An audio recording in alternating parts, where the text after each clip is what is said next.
Hello and welcome. I'm Dr. Eli Camp, and this is my podcast, Vital Wisdom. This is where I talk about health, wellness, raising children, homesteading, and lots of other topics, all from a vitalistic perspective. I believe the body can heal itself if it's given what it needs, is not poisoned, and if the innate healing ability is supported and not suppressed. It's my intention to bring what I have learned in my life, especially in the 24 years that I've been either training or practicing to be a physician, to help you be your own best doctor.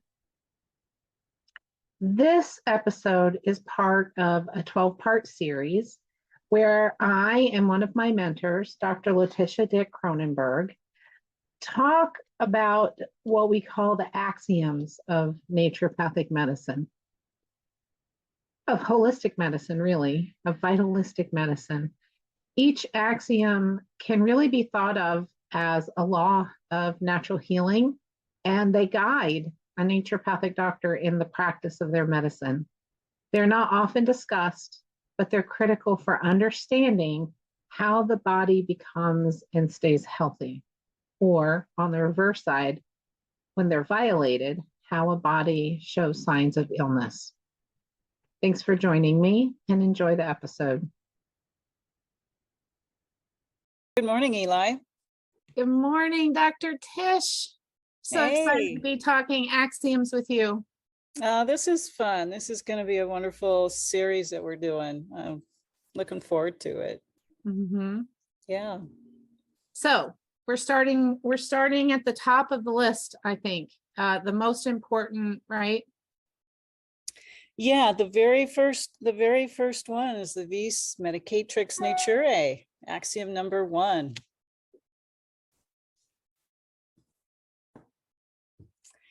So do we want to, let's introduce what an axiom is. Should we start with that? Yeah. So for those of you who are new to NMI, I'm Eli Camp. I've graduated from Southwest and of course, our fearless leader here.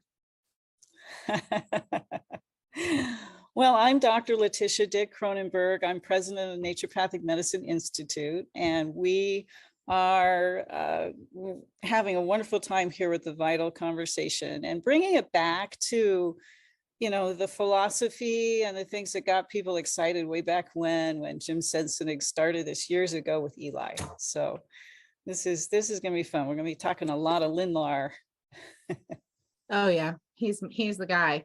Yeah. So to give everybody context for this, I want to talk about, I don't know if this is what was written on napkins or not, but yeah, there was a point in time when Jim said to me and others, I'm sure you and he talked about it, where he said, you know, these 7 principles of naturopathic medicine, first do no harm, treat the whole person, right? You know, the principles that were published and put out, he said, really, a number of different kinds of physicians could use those principles. It's not what makes us unique. And didn't the two of you have a conversation about this and start scratching this out over the years? Yeah, we started early on this, and he kept coming back to me saying, Tish, there's more to this. There's something more about naturopathic medicine that is very unique to us that hasn't been voiced yet. And it's in Lindlar, it's in Priesnitz, and these principles are here, but I really want to define them. I want to define this for naturopathic medicine because this is the core of our medicine. And it is truly ours. It is not any other method of medicine out there. It's truly our naturopathic roots, and we really need to voice this. So I worked with him off and on through the years. We would discuss Lindlar, as you did with Jim. We discussed Lindlar, and Jim had actually had I don't know if it was an AAMP talk or.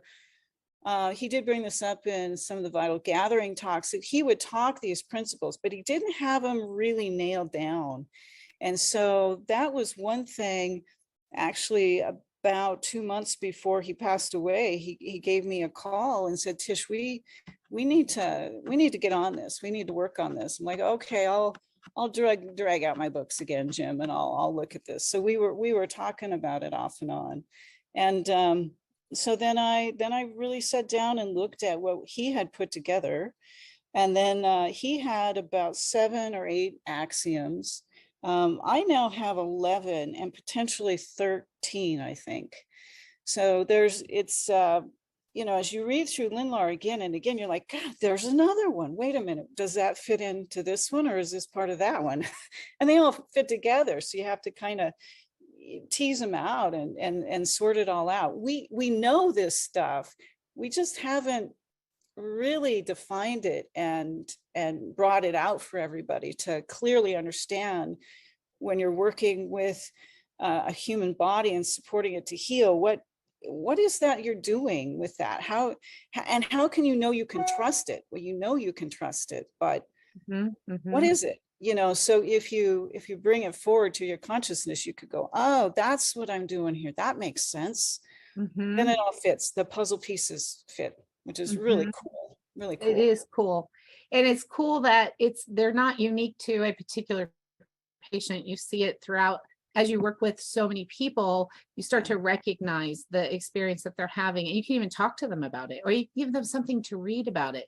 So maybe what I should do is it'll take me just a couple seconds. I'll read the list, remind everybody of all of them, and then we can jump right into numero uno. So Vis Medicatrix Naturae, number 1, health as balance, suppression, individualization, which Dr. Jim Sensenig also called the doctrine of snowflakes, doctrine of signatures, minimum dose, dual effect or axiom of compensation, the law of conservation of energy, periodicity, holism, intention, and there may be 1 or 2 more. By the time we get through the year, I'm sure those are going to become more clear. And yeah, I'll just throw in, I think we have the law of crisis. Oh, right. We were just talking about that. The law of polarity,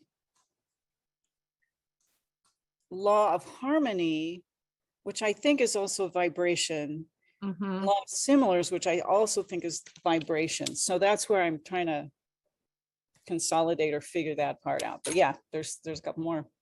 And y'all, this is coming from our 4 teachers. I know that's backwards, so that's right. This is Dr. Henry Lindlar and so many more authors. There's the old one.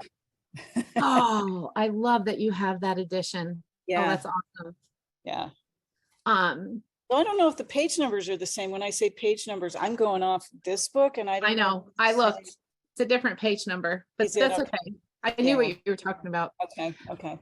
So of all of those, the first one, the Vis Medicatrix Naturae, this is the keystone. It's the keystone of the arch. It's the foundation of the entire practice. If you have to understand this concept for anything else to really make sense. And once you do, I've experienced this, as have a couple of hundred of us coming through the Institute, right? And working towards our VNMIs. Once you get it, you can't forget it. And the other world doesn't make sense anniemore. That's right. This is the paradigm shift. This is the big paradigm shift right here, this first one. Yes. So tell us how the Vis Medicatrix Naturae. I'm going to pull up first what Jim's famous quote is here. Naturopathic medicine is based on universal principles that are true and hold true for all time. We don't have to change what we are doing for the 21st century because the same rules and laws that apply to nature and the natural process of healing are immutable. They always are, and they always will be, because that's the Vis. Lindlar said, I got all these quotes by me here, there's a living force always striving to repair and correct. It's an organizing force. It is ordered and intelligent. It restores balance. All symptoms are a manifestation of the imbalance. Remember that. All symptoms are a manifestation of an imbalance. The symptoms reveal the method of cure. The body tells you. The symptoms reveal the method of cure. If we suppress the symptoms, we further the imbalance. Suppression negates the natural phenomenon. The organizing force is the opposite of entropy. The vis opposes disease and restores health. I don't know if you could say it any more clearly than that. No, that's so beautiful. There's a lot of deepness to that, right? Those are not superficial words. You have to take that and say, oh, let me look at the planet. Let me look at life around me. How does that work? Because there's not like a boss tree running around telling all the trees what they're supposed to do, right? They are simply a part of nature. Now I have to just look. If the ground is dry and it's starving and the environmental conditions are harsh and so many other things, right? That tree will not thrive. The plant, the animal, we are a part of nature. We forgot that somehow. When I was gardening here at my house years ago and the soil was so depleted, there was like, I did a soil test. There was like no nitrogen, no nothing. I'm like Zippo in my soil because it had been wheatland that had been just trash, just abused. And here I am trying to grow tomato plants, right? And like, what they're dying. I'm like watering them and I got fertilizer on, but there's nothing really, there wasn't even carbon in the soil for them to pull from. And sure enough, I could actually stand in the garden and watch the potato bugs fly in just to eat those things down to nothing. I'm like, they're infested with these. And so if I was a traditional farmer, I'd be like, I got to spray these potato bugs. But no, they're there because they're cleaning up the trash because this isn't working. And what happens is the soil was so depleted, the plant just sent out these alarm signals, and the alarm signals draw in all the bugs. They go, the plant's under stress, the bugs are going to come eat it. And that it was so amazing for me to watch that. I could literally just watch them flying in from who the heck knows where, but I could see these potato bugs landing on my tomato plants. Yeah. And literally the leaves would be gone in a day. So it was really amazing to watch. It's like, well, that's what happens in our bodies. That's what happens when bacteria come in. Our viruses, it's because we have the toxemia there, the alert signals are sent, and the immune system's trying to, and all of this stuff happens. It all interplays, it's really interesting to watch it. Mm-hmm. Yeah. Béchamp asked that question, and I don't know that he ever developed a bench study for it. He said he posed the question. He just asked a question. I wonder if, although he used proper language, right? I'm ad-libbing here.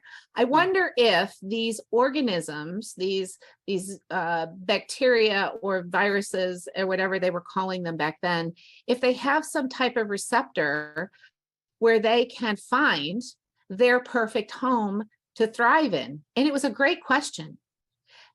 Well, why wouldn't they have a receptor? Why would we recognize it? We don't have that receptor because we're not looking to thrive in decaying hosts, right? We're trying to find nourishing hosts because that's the kind of organism we are. And then that makes it just fits in the puzzle so well.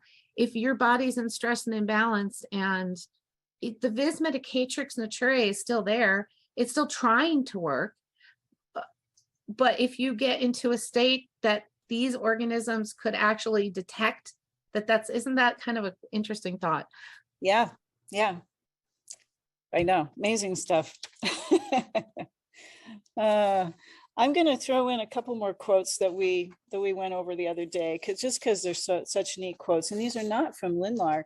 As you read different books and you keep these axioms in mind, you will find them in many other places, which is really neat, because these things will live on. Because they're they're part of nature. They will always be there. And you'll find other authors find them and they'll write about them. And so I found a book called Restoring the Soul of the World, and it's by David Fiddler. And he has a couple really cool quotes in here. He says, our own intelligence arises from the intelligence of nature. And if we carefully listen, we can hear the voice of the earth. That's nice. Yet, even within our own nature, in the unconscious regions that join our psyche with the greater soul of the world, an active organic power is at work, maintaining the unity of the organism and the creative unfolding energies of life. That's the vis. That's the vis right there. That is the vis. That built-in, ever striving to be in its healthiest state. It's the optimal health, right? Yeah, that's it. He also said, we live within the pattern of systemically unfolding, self-organizing cosmic organism that is finely tuned for the emergence of life. That's Gaia. Wow. Bill Mitchell would say that's Gaia. That's Gaia. Well, I've even found this in cheese making. So I'll put, it's a guy, it's one guy. Yeah. It's the natural art of cheese making. He's trying to revive cheese making of hundreds of years ago. Wow. I'll post it in the Vital Conversation because there's a quote in there and I don't have it. I'm not prepared.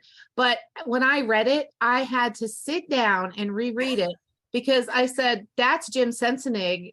Well, how old is this guy, right?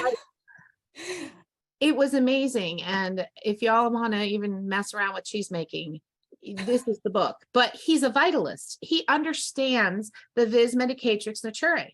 Mm-hmm. Mm-hmm.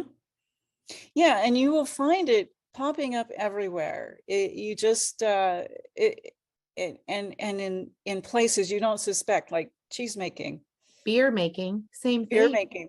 Oh, the beer making book I read was incredible that way. Yeah, yeah, yeah. It's all present. So, we were talking about Lindlar, and you said something about chapter 2. Yes. But I had found right before I opened my computer here to talk, I was flipping through Lindlar, and this is naturopathic medicine at the core right here. It says, our success is due to the fact that we do not rely on any one method of treatment, but combine in our work everything that is practical and beneficial in all different systems of natural healing. Because it's not what you use. It's how you use it. What do you expect to happen? How many times have we, right? Are you trying to assist the vis medicatrix naturae for that specific individual person for what they need? Or do you need, I'm not saying tools aren't important, but only the tools that do that are helpful and beneficial. Whether it's a pharmaceutical, because without it, they'll die, right, or a blood transfusion, because without it, they'll die, right? Or it's the general way they live their life. Mm-hmm. Any of us, even we as doctors, right? I mm-hmm. wasn't living my most healthy life for a long time. Yeah. I was not following the vis. I was not following the vis, but I wasn't assisting the vis to manifest fully within me. I was opposing it. Yeah, it's interesting, that power in our bodies is naturally striving to heal. Even though we bombard it with all these terrible things we do to it, we somehow still survive for a long time, until things catch up with us. But and that's what most people on the planet do. They just survive, they go along, and Americans are notorious for sabotaging our bodies and ignoring it completely, because that's what Western medicine is taught. It's like, oh, you don't pay attention to those symptoms. We know better. You just need this drug. Or, hey, this lab work looks totally fine for you. You're fine. This woman came to me yesterday or day before, She's very, very ill, yet her labs are perfect. And her doctors say, there's nothing wrong with you. You're totally fine. She goes, I'm really sick. Right. And you They can tell can't she's define really it. sick. Yeah. Yeah, they can't diagnose So, it. yeah. So they Western medicine allopathy is totally ignoring the vis and actually suppresses the vis if it tries to rear its head, because wow, don't have a symptom like that. Let's just stop it because that's kind of scary. We don't know what that crazy body is doing over there. So we better just make it stop that. You know Yeah. what I think? I think the reason why that is because it's so pervasive in our culture, in many professions and in many messages, and in corporate structure, well, especially something set up to earn money. So here's my line of reasoning, right? We have to be, in order for a company to earn money, any company in any industry, in the traditional capitalistic model, they have to sell something. And in order, and they employ wonderful marketing people to figure out how to make the general community buy what they're selling. And so it's in the plastics company, and it's in construction, and it's in so many industries, including medicine, right? Right. Including medicine. It used to be that way. The nature cure doctors and the allopathic physicians often clashed. Many allopathic physicians would jump over to the sort of naturopathy side of things, even though it wasn't naturopathic, right? It was nature cure, or the water docs or the bone setters. And in the beginning, medicine didn't make people much money at all. In fact, many of them would die paupers, right? Right. On both sides of the sort of paradigm. But the capitalistic society really helped them package things. And in order to package things, it has to be for something. And that's, I think Pasteur was one of the people who contributed to that ability of pharmaceutical companies to arise, to package things to sell to people they don't need. Not that there aren't things they make that they need. We know this. Right. There are, it's not it's the way it's applied. And so even in, oh my goodness, even in farming, the farm industry, there's the same thing that exists there. You have a vitalistic type of farmer, your organic farmers, your whatever, and then you have your commercial, and you can almost compare, allopathic to, it's that way everywhere. And we are in one paradigm. Yeah. Yeah. Yeah. And it's true. Like once you switch to this paradigm, you can see both worlds, but you can't go back. You're because you realize the wisdom here. Yeah. When I bring a patient in the first time, my number one priority is doing a paradigm test. I have to do that because it's not until I know the paradigm that they live every day in that I can find the most effective way to communicate with them and educate them about what the vis medicatrix Naturae even is, so that the rest of what I do as a nature cure, naturopath, so difficult. We need a name for ourselves because I don't want to use naturopathic doctor anymore. There's too many. We're such a small percentage. Well, that's why I use the VNMI. I mean, that's how I distinguish myself. Yeah. That's why we set out to, set out the vitalist credentialing and then the fellow credentialing as a VNMI. Yeah, that's why we did that. What I've been doing is saying I'm a vitalistic physician and I use nature cure because I have to explain that I'm a different kind of doctor. So anyway, I do a paradigm test. And if they're in, which I would bet 80% of the people are, unless it's word of mouth referrals and they've been educated by their family, I think it's the 80-20 rule all the way. 80% of those people come in, they're in a different paradigm.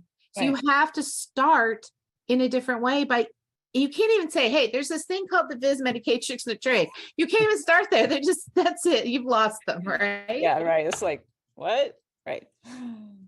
How do you do this with your patients? How do you bring those who are don't even know there's another paradigm possible, to understanding that there's a paradigm, to become interested in exploring that?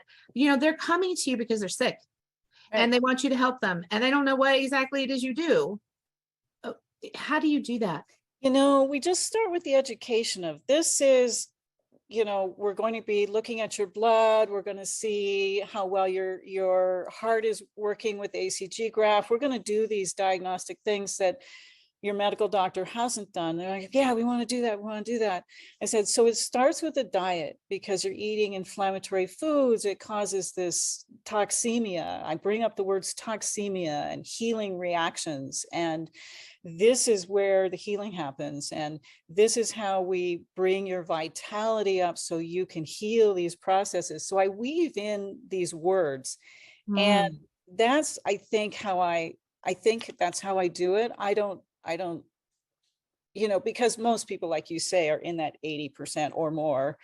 And most people have come to me word of mouth. So they know a little bit, she's going to change your diet, and she's going to give you some of those hydrotherapies. And, and as people get more comfortable with me and deeper, it's like, okay, here's what's happening with your disease process. And this is how we're going to bring you up to a better state of health. And no, you can't use aspirins and Tylenols to suppress that fever. We have other ways to do that. And so I think I do it just kind of naturally where they're at and bring them forward. But I want to know what your paradigm test is. What do you do? What do you do? So I ask them a couple of questions. I tell them, I'm going to let you be the doctor for a minute. And I'm going to ask you, you've got someone with a headache and a lot of fatigue and some joint pain. If you were the doctor, what would you think about that person? What kinds of things might they need? Oh, yeah, neat. And 80% of the people will say, well, they probably are inflamed, and so they need something to get that inflammation down. And some of them will even say, maybe they're eating something bad. But the 20% that I already know are in the paradigm I live in will say, well, there's clearly something in the body that isn't working the way it's supposed to, and you have imbalance. And I would bet that people could have all different kinds of symptoms. So really, it's not what would I do for that thing? It's I would get to know that person and understand. So that is, and that's almost everybody, in the world is in one of those two places. Oh, that's a neat way to sort that out. I hadn't thought of that. That's brilliant. Well, and then they get to play doctor for a minute, right? Yeah, and if they've got, how many of these people are Dr. Google trained, right? So they come in, their heads are already full of all these ideas that they've been thinking about, what would help them. And you give them a chance to just have the floor and tell you what they think they would do. Holy cow. That's a neat switch. I like that. That's brilliant, Eli. That's brilliant. Yeah, cool. I'll have to start doing that. Well, so people have asked on the VC and at conferences and in conversations all the time, and commented about the intangibility of the vis itself, right? So the vis Medicatrix Naturae is the power, that inherent built-in power to every living thing that's always striving for health. But part of the vis Medicatrix Naturae over the years we've come to call the vis, which is each individual living organism's vitality, right? The vis is, it's more than vitality, but it's the living energy inside. Yeah. How do you, Eli, how do you determine the vis in a patient? How do you evaluate that? So it starts from my first contact with them, I think, really. This may be my classical homeopathic case taking training also, but I'm looking at how they speak. Do they use the first person, or you could say, I have a headache, or they'll say, when you get a headache, not claiming that it's their headache, right? Right. So right. I'm paying attention to things like that. How present are they in their body? Mhm. So if you've got someone present in their body, for me, the vis is a little bit more vibrant than someone who's not very well connected to their body. So I look at their skin. So a physical sort of thing, and their hair, the Mhm. the way they talk, right? Is it shy? Is it just because, gosh, trauma is such an underlying cause for so many people, and it manifests, right? It sure does. Yeah, Yeah. that's a big thing. Uh, in they'll do a little questionnaire: how you sleeping, how you pooping, right? The answers to those sort of indicate, but the vis, there's a quality to it that's Mhm. really hard but clear when you see it. I don't know that I saw it in the early years. I didn't actually start to learn how to recognize and differentiate this until I started practicing nature cure, like the naturopathic medicine I was learning at NMI and from all of my mentors. It wasn't until I saw people become vibrant and healthy and the V strong that I it was like, you need night and day to recognize either one. You Right. needed that. What about you? Well, I think I do that several ways with my patients. I think one way I show them their vitality because they don't understand that aspect, but one way we can show them is with the blood photography that I do.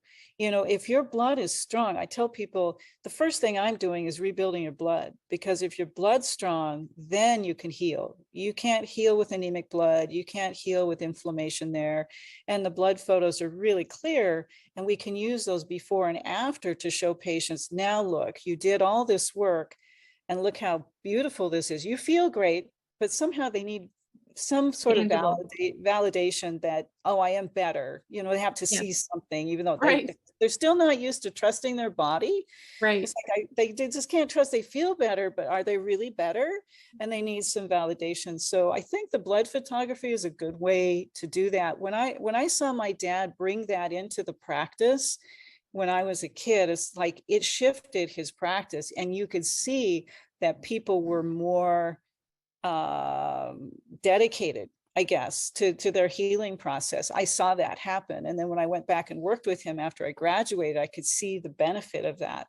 So that's a big thing, I think.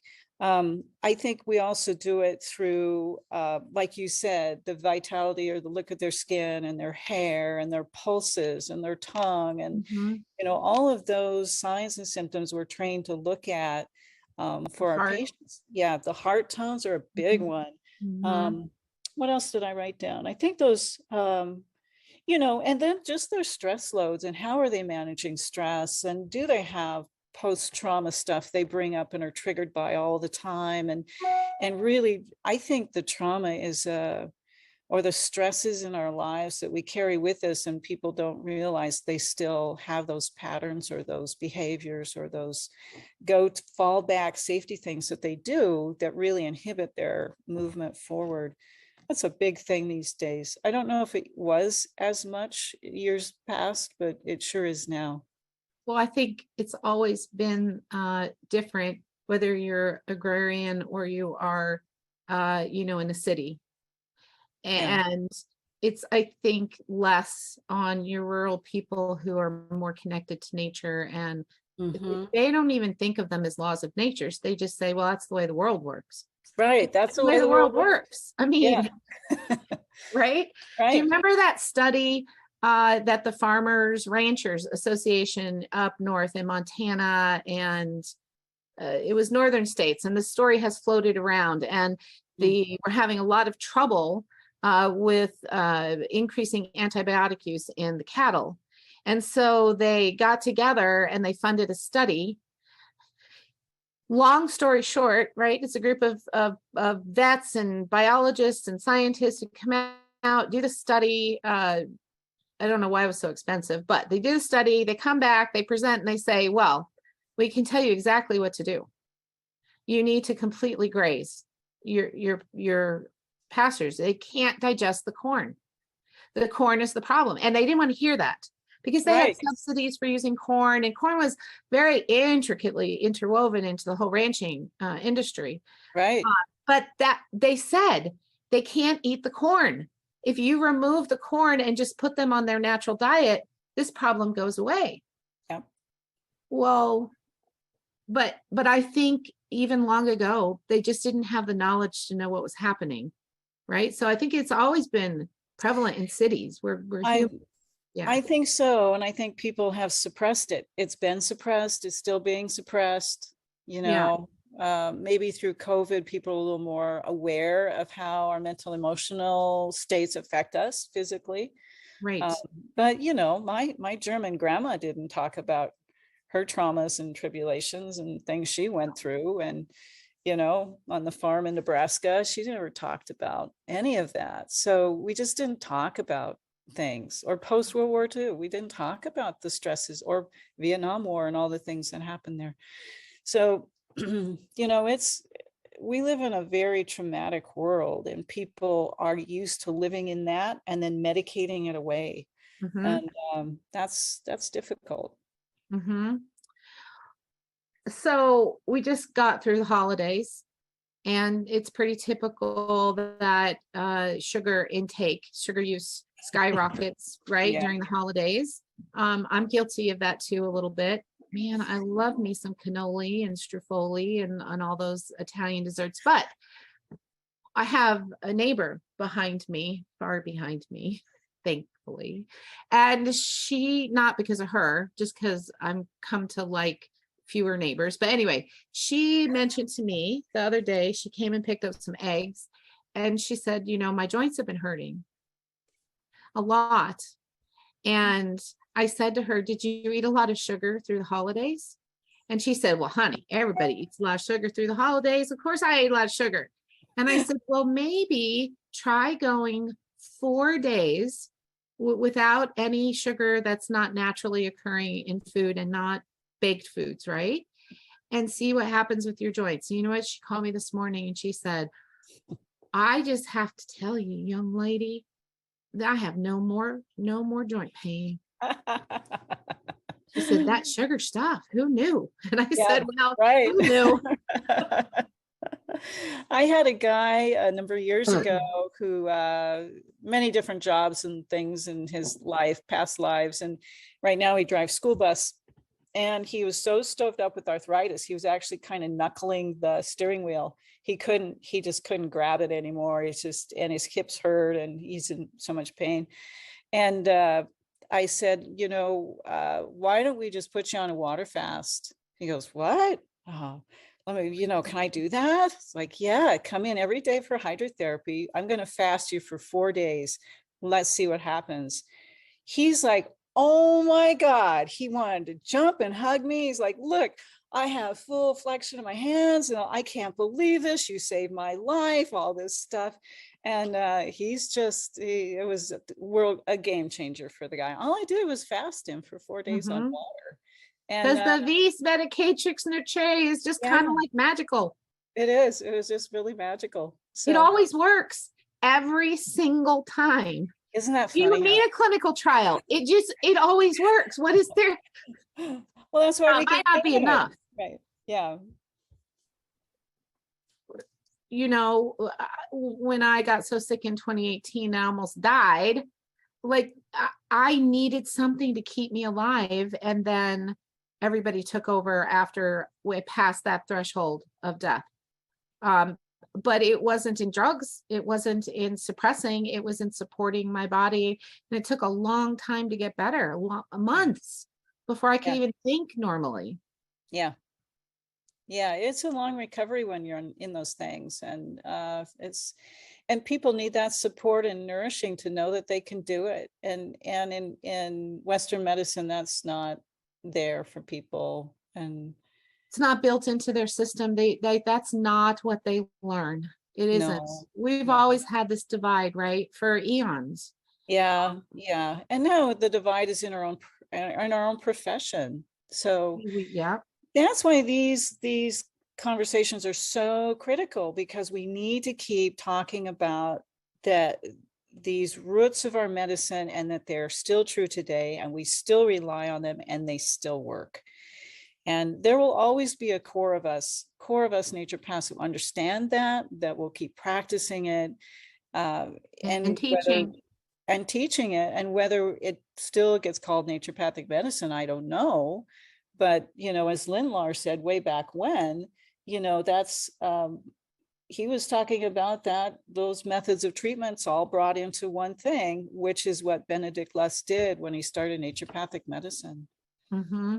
So, the brilliance of our medicine will live on. It'll be there, but it will. And I think as the weeks are coming and we're talking about the different axioms, it'll be so easy to tie it back always to the vis medicatrix naturae, and what are the rules? What are the rules of life? See, I think of them as the rules of life, right? And everybody has different sets of rules, and my rules are echoed in the natural world around me. So they don't seem bizarre or human-centered only. It's easy to see. Yeah. There's this kid that came. So y'all know I'm like trying to become a rancher, farmer, homesteader, teacher, like this world. And there's this young boy who came, and we were walking around outside, and the garden looks awful right now. It just does. It's right fall. We took all the plants out. Now we're whatever. And he looked around and he said, because you walking up to the garden, you can see the old pasture land, which we're in the process of restoring. Then you walk into the garden and it's becoming lush and green. And he said to me, why does this look so much different from that out there? I mean, you could clearly see we're standing in the middle of the pasture, right? So even at his age, something made him curious. Why is this different? And I had such an opportunity to talk about and tie it to us, our own health as people. And I just made it very matter of fact, right? And I just said, because our life grows according to natural laws. And one of those rules, right? Because the kids don't understand law, they understand rule. One of those rules is there has to be food that they need to make their body. So plants need nitrogen. There's no nitrogen there. There's lots of nitrogen here. And so we had that conversation. That's the little boy, Tish, I was telling you the other day, that when they were leaving, he took my hand and he said, Miss Eli, I think I could do this. And that's that. All I did was teach him about the vis. That's all. Isn't that cool? Yeah. And he heard that. Yeah. Yeah. Good. That's inspiring. And that's even those little seeds that we plant like that. That's important. Mm-hmm. That is important. Yeah. And the definition of an axiom is a statement or proposition which is regarded as being established, accepted, or self-evidently true. So when it's self-evidently true, the truth always comes. It's always present. It always shines through, right? It does. And these are the axioms that we're going to be talking about all year, because it's there. We're so not making this up, nor did the people who came before us. I suspect, since life has, right, what do we know now is that the initial spark of life was a flash of light on our planet, right? Well, that started life on our planet, and then life, it just bloomed in all its different forms and shapes and sizes, no matter what theories you subscribe to, right? That there's just one archetype of life on the planet and we diversify in many different ways, like all that stuff, whatever you believe. Yeah, self and evident. I love that. Self-evident. Yeah, self-evidently true. True. So all these axioms we'll be talking about are self-evidently true.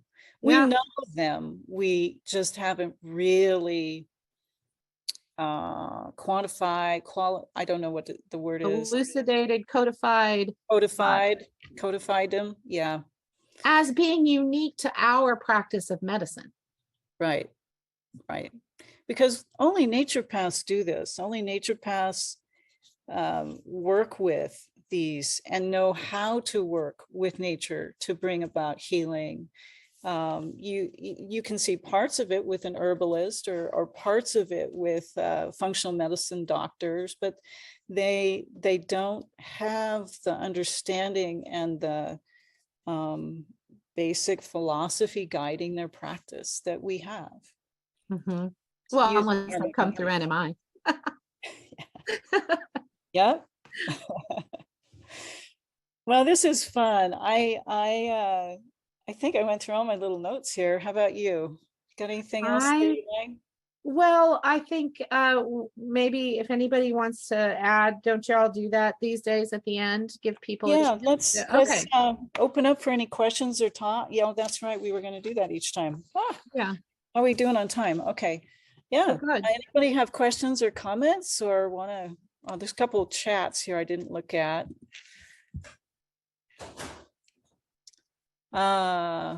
Kirsten says that's a great analogy. Hello, Kirsten. Yeah.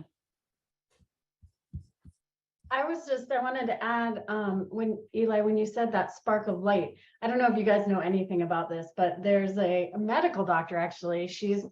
Everyone thinks she's kind of a fruit bat. I think she's fascinating. She's studying quantum mechanics and all of this, and basically talks about light all the time. And there's this amazing study on how part of the study is zinc. Okay, whatever, zinc, cool. Okay. It's a good mineral. But the other part of it is when the sperm actually gets into the egg, when life starts, Yeah. there is a zinc spark. You can see it on imaging. Yeah. I've seen whole videos of it.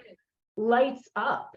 Yeah. And It's pretty awesome. It's so cool. It's pretty awesome. Wow. And without that It's a zinc, flash. it doesn't happen. Yeah, it's a flash. It's just a flash. Yeah.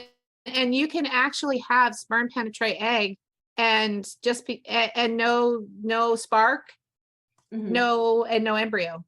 Right. It's really like, let's make the sparks fly. Like that Yeah, was and DNA. that's when the soul enters the egg. That's when life actually begins. So that's the direction she takes it. I just think it's fascinating. So cool. But just from a Wow. purely biophysical perspective, the fact that you can record the spark is amazing. Yes. Yeah. Thanks for sharing that. Wow. Wow. Wow. Well, what's the next one? The next one we're going to talk about is health is balance next month. So that's what we'll be chatting about. And with each one of these, we're going to try to bring in some cases, examples. Is there any reading we can recommend for the next Axiom? Or I would just say read the Philosophy of Natural Therapeutics, but yeah, maybe we could send that out by email or post it in the VC. I hadn't thought of that. Me Okay. either. It just popped in my head right now, where we maybe do some suggested reading before next month. It's a whole month, right? Yeah, it's a whole month. So let me go back to some of my old notes when I started working with these with Jim. There's probably like certain chapters or something in Linlar I can pull up. So I'll try and noodle around on that. I just get so bogged down in this book. I mean, the second you pick it up, literally, I tab every stinking page. It's mine too. Look at all my tabs. Yeah, I do the same thing. Yeah, and so it's like you read it again and go, wait, whoa, what? And it's like Jim said, you want to hide in the corner and go, this is like top secret stuff. Yeah, and people know about this, and this is, oh my God, can we talk about this? Because this is know. You know. Jason asked a question. It was Philosophy of Natural Therapy. So Jason wanted to know what book I showed at the beginning. Okay. The white book. Yeah. So Philosophy of Natural Therapeutics. This one was edited by Jocelyn Proby. I don't know that they all are. And Henry Lindlar, MD. Yeah, this is Lindlar, Volume 1, Philosophy of Natural Therapeutics. Yep. That's the one that I bought from the bookstore at NCNM a billion years ago. And then I saw my dad had a copy of it. This was republished in 1975, and it says the Maidstone Osteopathic Clinic in Maidstone, Kent, 1975. So obviously that's a republication of Lindlar's works. His other book is really good too. So this was, the philosophy was number one. He also has the practice of natural therapeutics. Then he did dietetics. Then he did era diagnosis. Right, right. So, I mean, if you're looking for books to have on your shelf or to reread, that series of 4 from him. I don't know about the era diagnosis. I don't have that book. Did you use that book? I don't think I have it unless it's in my dad's stuff. I don't think I've had that one. Yeah. Right. I have the other book that Dad was trained by and O.G. Carroll was trained by. And I think I showed that in the Irish stuff. Yeah. But I just flipped open to the very first comment here. I don't know who wrote this. It says, evil is not an accident, not an arbitrary punishment, not always a, quote, error of mortal mind. It is the natural and inevitable result of violation of nature's laws. It is instructive and corrective in purpose and will remain with us only so long as we need its salutary lessons. Oh, wow. Someone handwrote that in there? Yeah, that cool. was actually printed in the book. Oh, wow. Yeah, and then the first part of the book is an Irish chart. Oh, that's cool. Yeah, it's really neat. So there's my cat. Hello, cat. Does anybody else have anything to say? Or add or no? Okay. Well, we're just So, at an hour. Yeah. Yeah, we'll be back the third Wednesday of February. You'll get an email again. The next one we're talking about is health as balance, like Tish said. And in the Vital Conversation, maybe we could post some suggested stuff sometime in the next week or so. I mean, it's a whole month. It doesn't take that long to read these pages. Yeah. I'll try and find a couple things. And I'm going to put up the cheese book. Because as soon as you read that first chapter, this guy should have been an ND. He should have. He gets it. That's cool. Yeah. That's really funny. I found it in the beer book too. I know, it's so cool. Well, I hope you have a great day and a good month. And are we going to hang out here, or do you want me to send you a link to my Zoom? Let's resume. Okay. Redo Zoom. Okay. All right. Bye, everybody. Bye, everybody. Good to see you. Thanks for joining me today. For those of you interested in learning more about the teachings that are offered at the Naturopathic Medicine Institute and becoming a public member, they have both free and paid, visit thevitalnd.org. For those of you interested in my books and other offerings, I get emails and texts from y'all all the time. Here's just a short summary where you can find them. The Unvaccinated Child is a book. It's a resource guide for parents and caregivers to navigate childhood illnesses in a natural and healthy way. The intended group was the unvaccinated population, but it turns out it's an important resource for vaccinated as well, since we know vaccines do not necessarily prevent the illnesses. Smoke Rings is a book I wrote to help smokers. It is judgment-free. It doesn't matter to me what choice you make in your life, but if you're a smoker, love a smoker, used to smoke, continue to smoke, trying to quit, it doesn't matter. This book helps you be your healthiest version along any step of the way. My most recent book, Homeopathy, A Foundational Approach. This is a great book for someone, whether they're a complete beginner or they're already practicing homeopathy. It starts at the beginning and guides you through the basics and into first aid and acute practice and prescribing, so you can start using homeopathy right away. My workshops and courses can be found at either ecampnd.com or longshadowsranch.net. Again, thank you for joining me. Thank you for your support, and have a great week.